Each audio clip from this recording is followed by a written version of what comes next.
Hello, everyone. Hey. Hey, Lavinia. Welcome. Hey, Elizabeth and Kata. How are you? Hi, everyone. I hope you were doing all right. Such a pleasure to have you here with me today. And thank you very much, SBS, for the event. It's a pleasure to be here. And I'm really glad that you could make it today. Well, if you don't know me, my name is Tamires, but you can call me Tami. All right. I was born and raised in Osasco. Some of you know that I'm really passionate about the place where I'm from.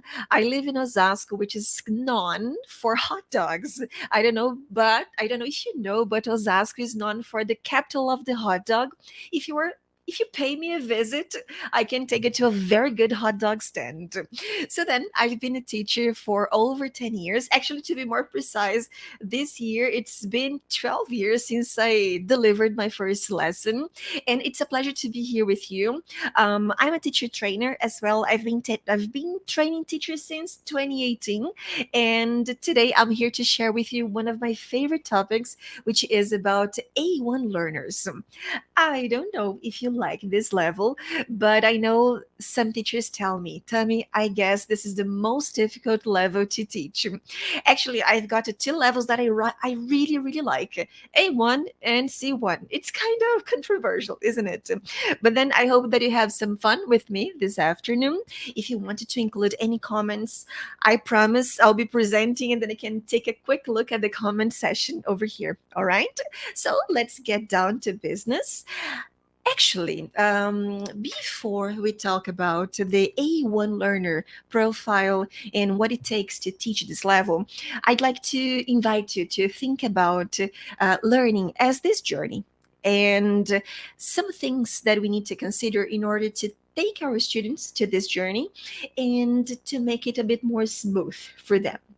When we teach A1 learners, most of them come with some fears. They had been exposed to several kinds of methods before, or they had been exposed to different kinds of schools. Some of them complain they know nothing, but they are not aware of how much English we see on a daily basis. So we needed to be a bit more aware of how to help these learners who are so afraid at times to take this step into their learning journey. I would like to start by facing this journey and take into account the CFR level. How familiar are you with the CFR? You can write down on the comment section. Yes, Flavium, I completely agree with you. Most of the students, they are a bit traumatized. And to some students, especially some private teachers, they tell me that students see them as their last resort. And you see how much pressure these teachers have. So sometimes we need to also align expectations with the students and trying to get a framework in which students won't feel judged, or getting some strategies to help them boost their confidence will be of the essence. Liza mentioned that she has no idea about the CFR. Who else? You can comment here while you write it down. I'll be talking more about the CFR. Well, if you are not familiarized with the CFR is the Common European Framework. And as we have seen in the acronym, it is a framework, and then it is something that has some stages, and there are some levels in which students are exposed to. So the idea is how is the CFR going to help me with my A1 learners? Am I going to be showing them the CFR and tell them all the things that they cannot do or the areas for improvement? How can I help them to build more confidence? So, as teachers, we need to take a look at the CFR from the standpoint that it is going to be something to help us inform them the areas that they have performed well. So the CFR is not going to be something to just bring this divide to students. You do this well, you don't do this well. So then, this is why I told you that I would like to start our talk today by inviting you to revisit or to get to know more about what the CFR is. So, having said that, there is this very good document from the Council of Europe. It is available on the internet. You don't have to pay for it, but I would say it is this companion volume in which you're going to find everything about the CFR, the history behind it, the key principles, premises, what each level entails. A1 learners, A2 learners, B1, B2, C1, C2. And for teachers, this is so important because at times we get some books and then we just look at the cover of the book and it is written A1, A2. But what is that? So which competences do my students need to have in order to be ready to take this challenge of this book? So I guess it is something great for us at the beginning of the year to set some goals to get more familiarized with it in order to make better decisions for the learners as well. And also when we are trying to look for materials for ourselves as teachers, because teachers never stop learning, right? I'm sure that you haven't stopped a single day. So this is great for us to get to know more what is the CFR. So I would say that there's something that we needed to take a look at before we move on in the conversation here. The CFR was a document, and when I say document, it is not just a version of this document. Previously, there have been different versions of the same document in order to establish different levels of proficiency. So students, they would be organized in learning a language, but they would be organized in learning these languages in different levels. So we see that nowadays we do have the A1 level, A2, B1, B2, C1, and C2. It doesn't mean that a student one day it is an A1 student, and then on the following day it is going to be an A2 student.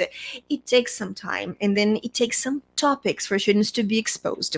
It doesn't mean that if I have an A2 student, I can expose this student to this A1 level topics. But then we need to be aware that when it comes to the A2 level, there will be lots of topics that the students are going to be exposed to for the second time, and then they are going to be revisiting and expanding their knowledge. So this is why the CFR really helps us to better analyze areas for improvement and to check students, actually to put students in a way that they see their progress on the way. So as I told you, it was planned. Actually, it had been planned before, but this document was really well consolidated between 1970 and 1980. So this it is not only in Europe, as you can see the name, it is Common European Framework, but it is something that it is not only in Europe. It has been widespread since then. And then the aim of this document was to broaden this perspective of language education. Besides the idea of having this common European framework, or this framework was to help in the transparency and coherency when we are assessing students. So then, the thing is, the first thing that some teachers come, actually, let me rephrase it.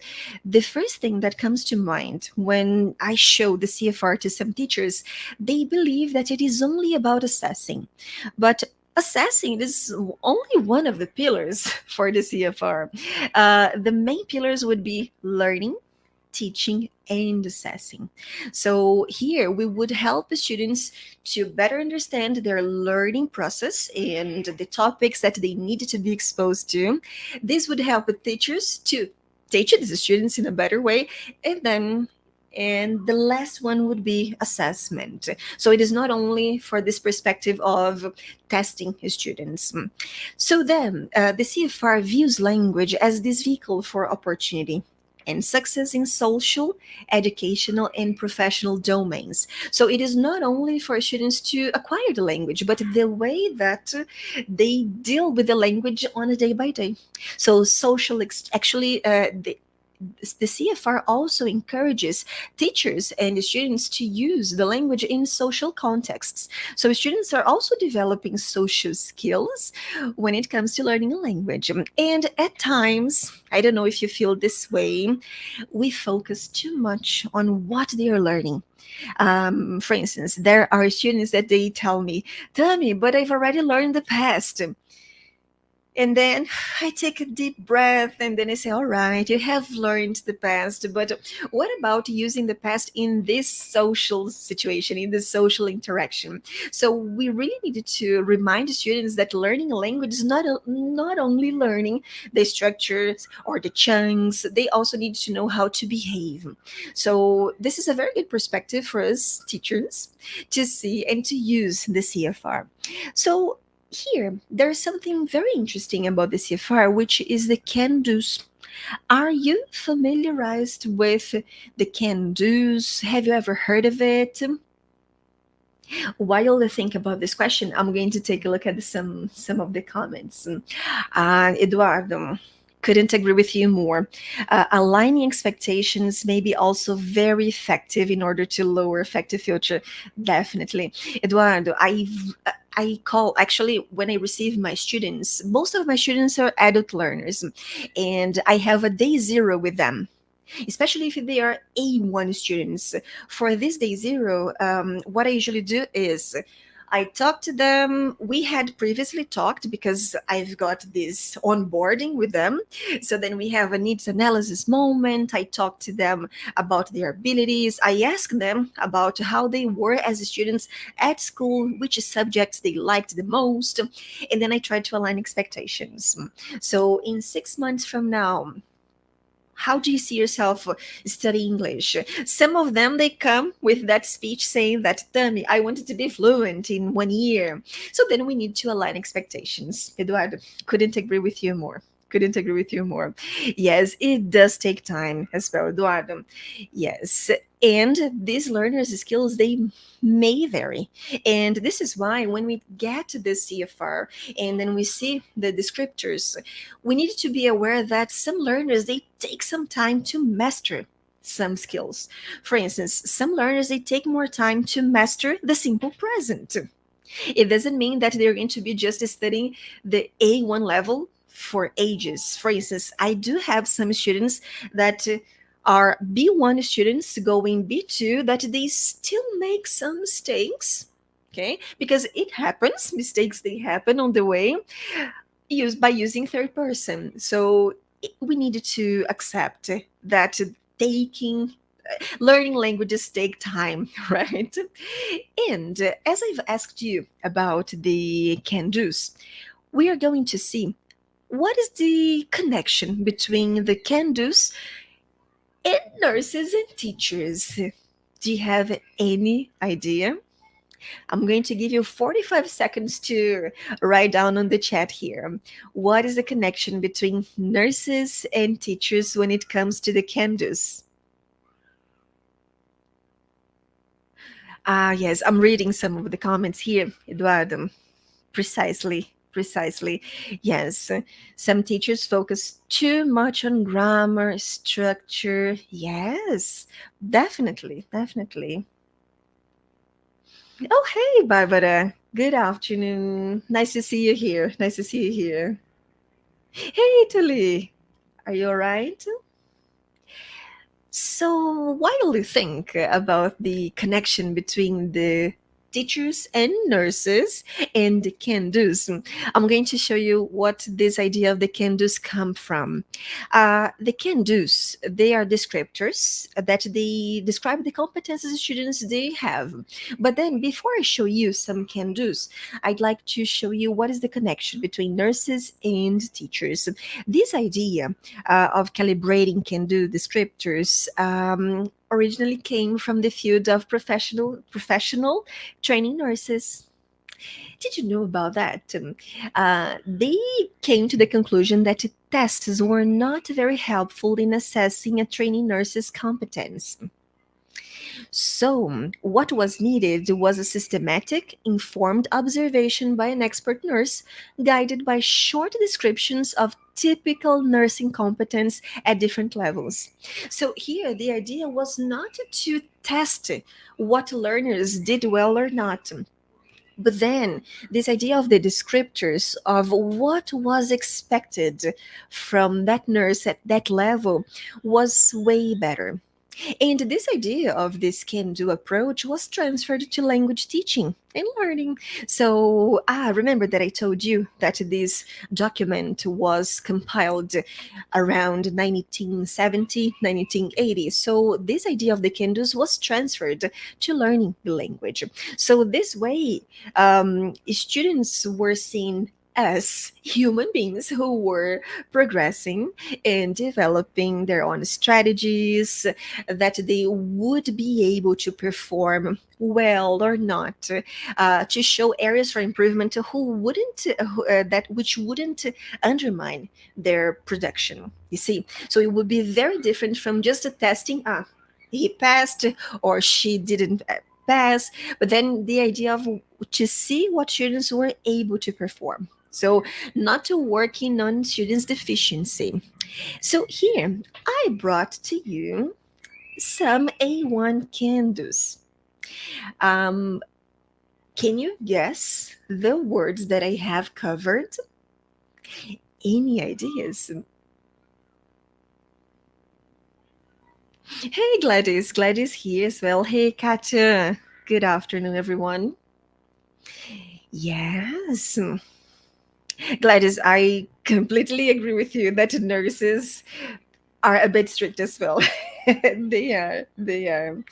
Yes. Yes, this idea of the can do's, I had no ideas before I studied the CFR, but I thought it was pretty interesting to see that there was something from this health field coming to our language field.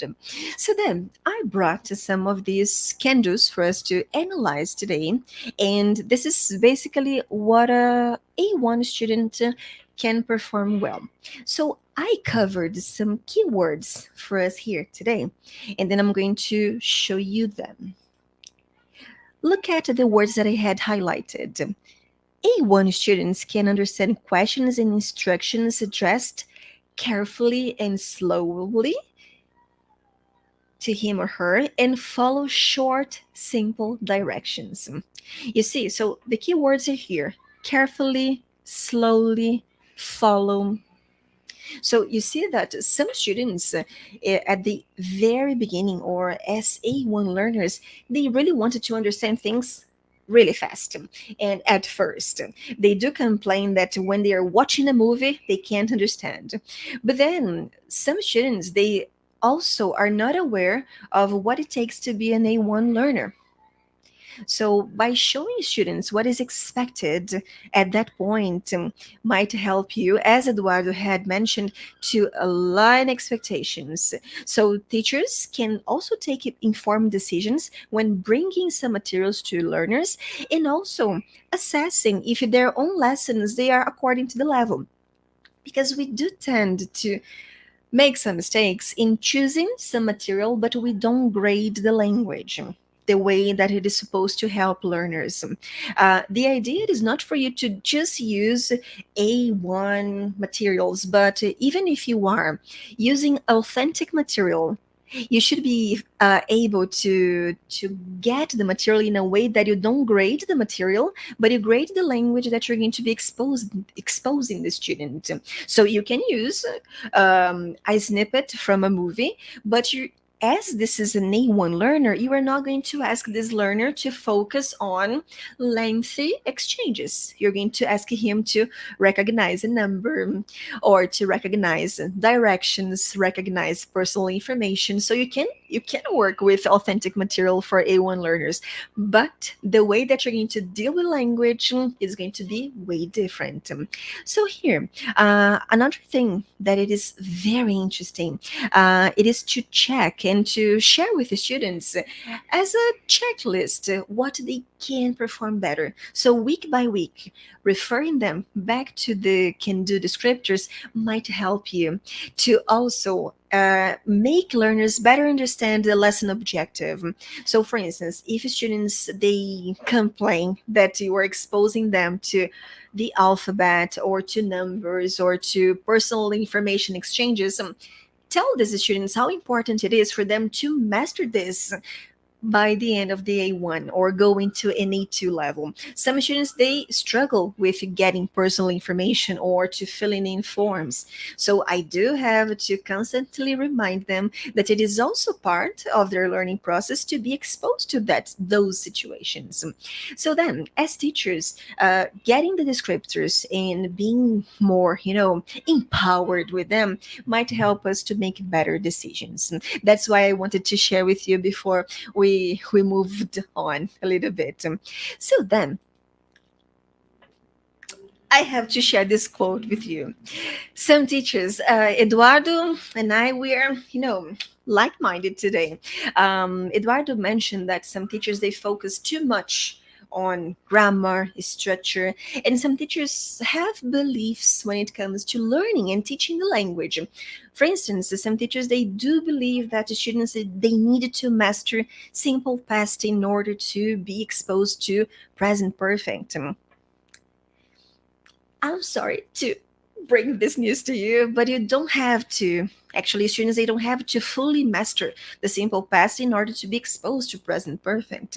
So if we do think about this, just simple past, present perfect, we believe that learning it is this linear process, and it isn't. Remember I told you some of my B1 B2 students they still make some mistakes when it comes to simple present. So then the idea is here, students they have different ways of learning. Actually they have different learning preferences as well. Some students they will master one skill better than the other, so this idea of learning being something linear it doesn't help much. So this is something that you can tell the students as well, and then I do tell some of my students that they don't need to fully master that topic in order to move to the next one. Actually, the organization from the books, it is something that was standardized to help teachers and to help learners to see some sense of progress, but it is not something written in stone that right after the simple past learners master simple past they will immediately master present perfect and then they will immediately master past perfect. So this is a conversation that we need to have. Okay, so then I'd like to also bring your attention to this quote here. The CFR helps us to m- bring students to this point in that proficiency is seen as something more positive than deficiency.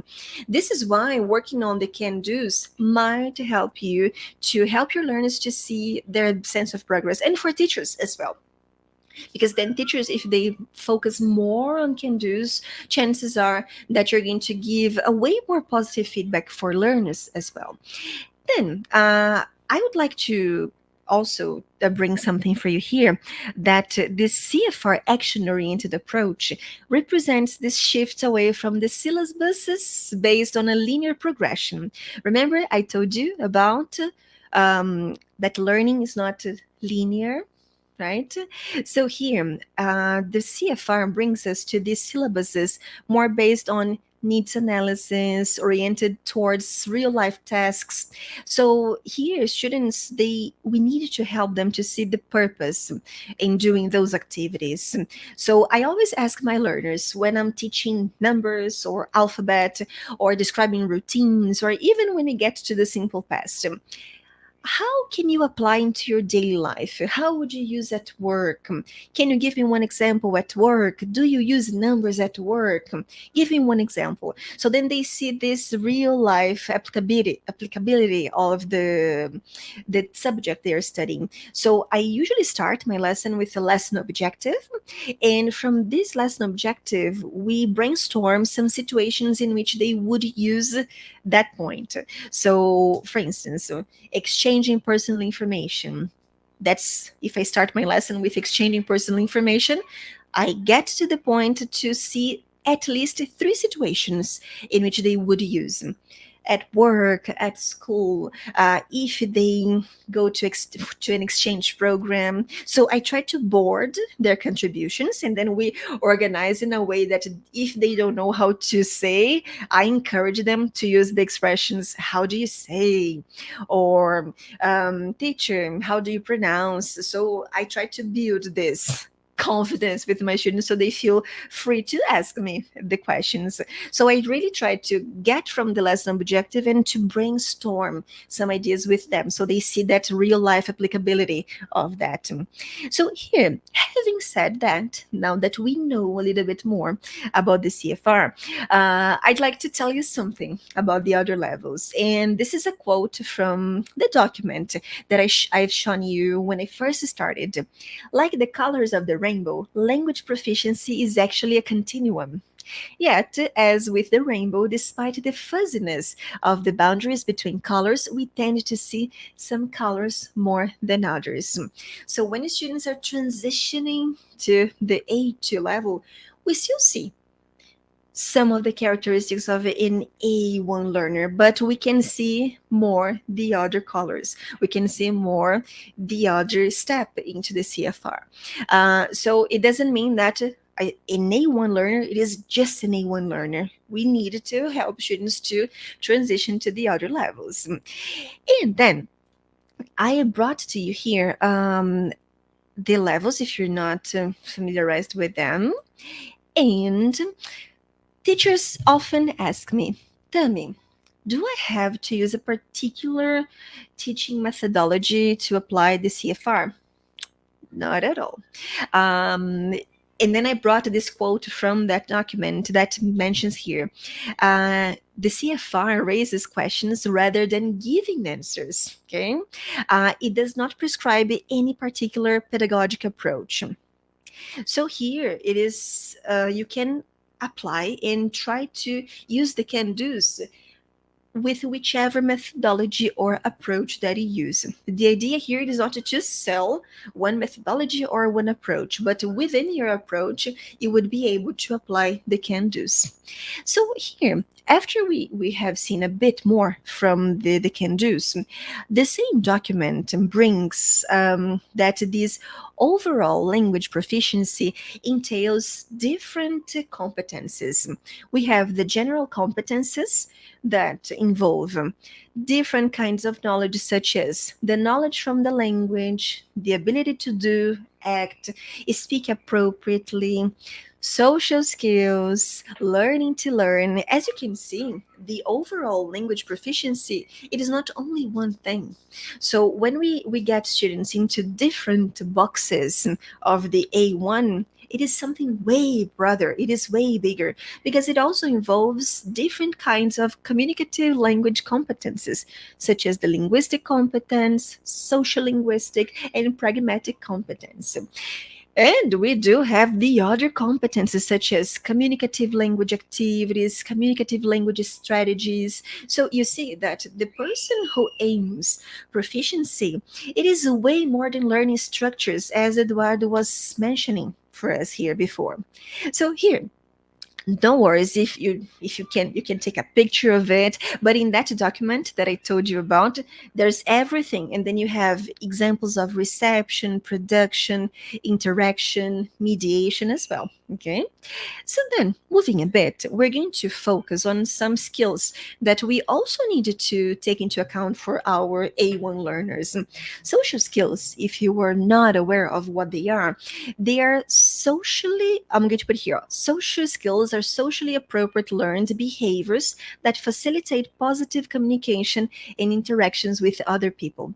We tend to forget to teach this to A1 learners, either because we believe that they are going to master this later on, or because of our beliefs that is these students at this very early stage of learning won't need it.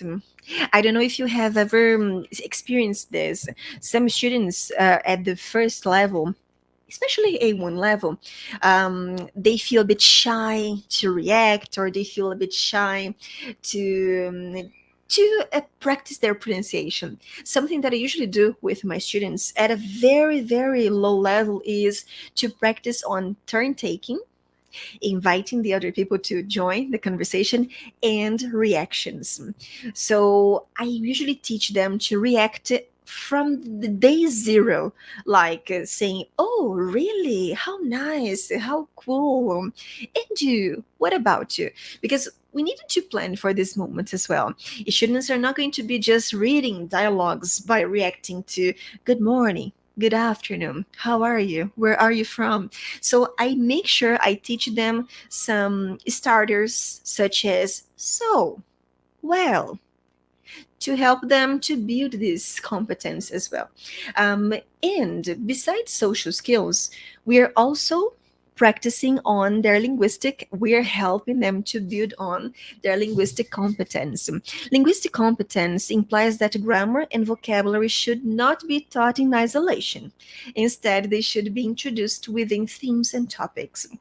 And this might be a mistake at the first levels, because we tend to have some loose sentences to students to react or to talk. So I try to build the lessons in which there is a lesson objective. You shouldn't see the real life applicability of that. And then I'm always asking them to do things within themes and topics to help them to build more in this linguistic competence. Moving on, there's also the social linguistic competence, and this refers to the ability to select topics that are appropriate for a communicative event. So, when I help learners to build on the ability to break the ice, I usually have them select which topics would be touchy topics for a conversation and which topics would be the most acceptable topics. So, this is also important to plan and anticipate for A1 lessons. Moving a bit, the pragmatic competence, it is the ability to produce and comprehend discourse, that it is adequate to the language to social cultural context in which interaction takes place. So this ability helps the students to select the topics, to select the register formal, informal. So which situation am I? Am I going to join a meeting? Am I going to join a very formal conversation with my learners? So that's pretty important. Moving a bit, uh, I brought here for us to see some functional language from the A1 to the A2 level. You can see that, as I had mentioned before, there is some fuzziness as the colors of the rainbow, because as you can see, the second topic in the first box, it is describing habits and routines, and the first topic in the second box, it is describing habits and routines. The difference here, when the students are exposed to uh, habits and routines again, will be this moment of expanding, actually this moment of revisiting and expanding what they already know. So you see that A1 and A2 learners, they build on this confidence in the topic. So you can also compare, if you have the chance to teach students when they are A1 and when they are A2, it is a great thing to show their sense of progress, to ask them, how confident do you feel now about talking about your routine? Last year, or the previous semester, do you think you were able to perform the same way? How did you describe your routine before, and how do you describe it now? How many language items do you use more? Or students, they become more curious, so they build this confidence to ask you more things. So this is something very good for teachers to be aware of. Is my student going to be exposed to this again? And how can I help him, her, them to revisit and expand on that topic? So then I brought first here a activity, a course book activity for A1 learners. This is a book that I used to use here. I'm going to show you a page from the activity, and then I'm going to show you and invite you to look at the way that I have adapted this activity for my learners. So this is the course book page. Look at it.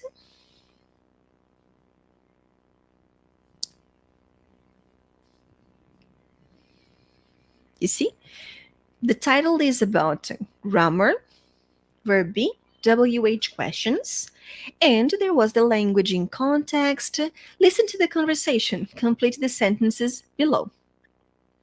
So, as you can see, this is not the first lesson, but this is um, inside a book for A1 learners. Students would need to listen for more specific information because they need to complete here. Jordan is years old. His birthday is in the month of. So they would need to focus on more specific information. I thought that I would take more advantage of this activity if I changed the picture. Would you say that this picture tells us a lot about what is going on in this conversation? Take a look at it. I'm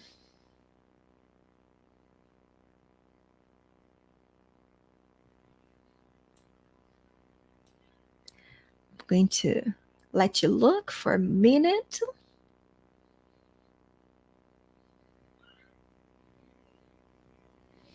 Okay, so then come with me. I'm going to show you what I had done. The choice of the pictures. So I don't really feel that the previous picture would help my students to wouldn't help my students to set the mood for the task. Here, we don't know what this man might be doing.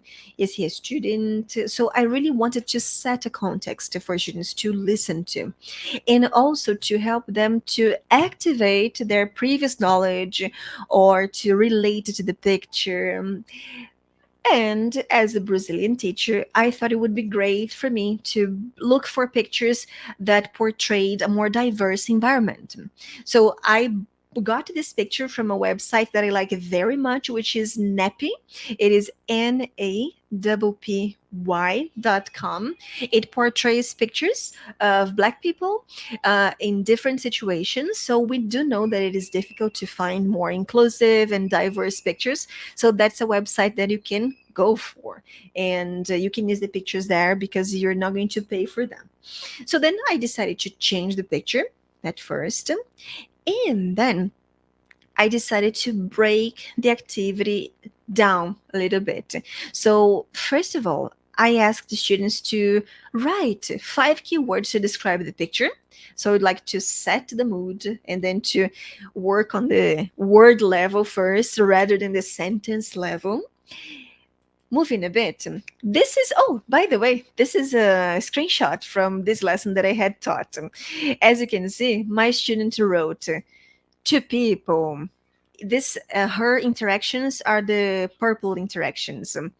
Meet, men's, work, job, black, glasses.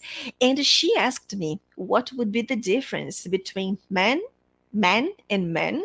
And then she really likes to know the grammar terms. And she asked me as well the difference between meet and meeting. So then that's why I boarded for her. So as you can see, this student is really curious. She wants to know everything. I do have some groups that are a bit less curious. One-to-one students, they tend to be a bit more outgoing, I would say.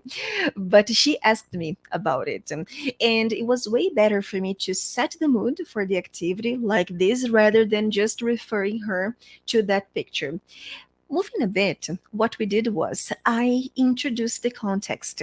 I created this story. I told her that this is Jordan, and then I pointed out, and a salesperson. Jordan wants to buy a new car. The salesperson needs to ask some personal information. And what I did before was I checked if she knew what the personal information was. And then I asked her to give me some examples of personal information. And then we boarded. This slide I skipped, but it's all right. We boarded examples of personal information. And then I checked with her, and the next step would be to listen to the conversation and check if those questions that she understood from personal information were present in the conversation. So I used the things that she did, that she came up with, to help her with the task. Moving a bit, when we were listening for the second time, I asked her to take a look at the numbers, and I invited her to tell me which pieces of information she would be looking for when listening to. So then I boarded here in orange. Last name, Jordan is from. I asked her, what kind of information do you need? Do you need last name? Do you need a city? Do you need the place of origin? Another one was number 3 and number 4. So then here I helped her again to be more selective when listening to the task. As you can see, this task he hadn't spelled, so I wouldn't be correcting the way that she had written it. So then I let this way. I hadn't corrected. But then when we checked the script, and now I show her the script. After she had listened to it, she had understood the context. I had given her the opportunity to react to the task, to try by herself, and then I showed her the script. And then at this moment, I asked her, listen, let's take a look at your previous exercise. Did you write it correctly? And then she said, no, teacher, I hadn't written. But mind you, during the actually in this listening they don't spell, so this is why I hadn't corrected. And then she had the chance. And then after that, we performed, and then we personalized the task. I changed her name, I covered something here for her to personalize and to use her own name or to come up with any other name. So here, as you can see, this student, she was introduced to the task in a smoother way, and then to get to the point, which was the WH questions. So over here, you see that there is this journey actually in the exercise that it took me a while, but it was a way better. And then I thought it was way more productive than doing the task as it was previously. So here, we also need to think about what kind of support have we been providing students with? Are the instructions for the task clear? Have you checked if they know what they are supposed to do? Are there prompts that so students can resort to? When I mean prompts, so written instructions, prompts that they need to use, such as I think, I don't think so. I think so too. So whenever I'm trying to build on confidence for students, I include some prompts for them to use throughout the class. And also modeling. Modeling would be of the essence over here. So other strategies that I consider really important are these: to provide this clear context, pictures, choices of pictures, they tell stories. Pictures tell stories. Grade language while speaking to them and in the tasks.